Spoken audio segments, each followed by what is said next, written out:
मैं दिल्ली से हूँ, ये लोग पूना से हैं। हम लोग ये मातृछाया यहाँ पे पंजम में हैं। तो हमें प्रॉब्लम थी कि फूड नहीं मिल रहा था, कुछ खाने को नहीं मिल रहा था। तो पुलिस डिपार्टमेंट को हमने कॉल किया, तो काफ़ी हेल्प की है उन्होंने।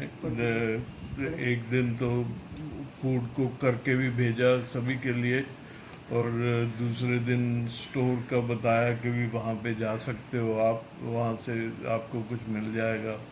फिर हमने लिस्ट दी कि भी हमें ये चाहिए, तो उन्होंने डिलीवर भी किया। रात के 10 बजे तक डिलीवर किया। और अच्छा था। अभी 2-3 दिन के लिए हमारा काम ठीक है, चल जाएगा। तो फिर रिक्वेस्ट करेंगे अगर नहीं कोई प्रॉब्लम होती तो। मगर अभी तक हम यहाँ पे ही हैं पंजम में, जा भी नहीं सकते कहीं।